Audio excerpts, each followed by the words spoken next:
as I'm listening to you talk, I think a lot about, because obviously I've been asked memoirs a lot also, and I also point blank turn them down without question or conversation.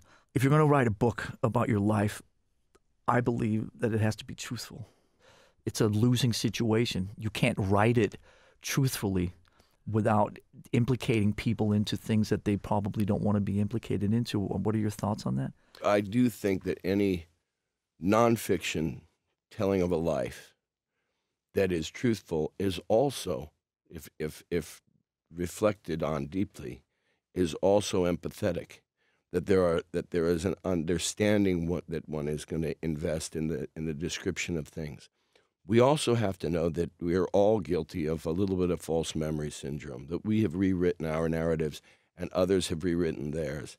I recently was going through a kind of chronology with a friend of mine from high school, and quickly ran into difficulty between the two of us, where I was convinced of certain things being in a certain time period versus another thing had happened before that. No, it didn't. It happened after that. No, I'm telling you it happened before that.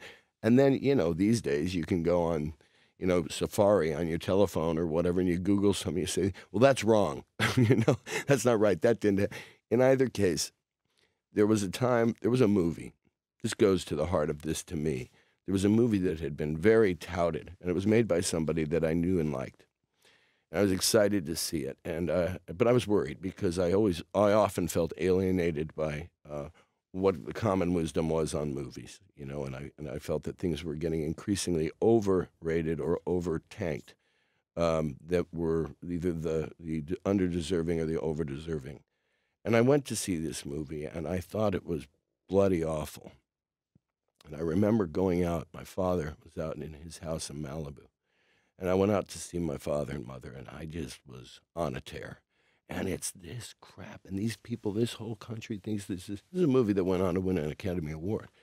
And I just thought it was awful. And my dad just let me go on and on and on. And when I got done, he said, everyone has their own truth, kid.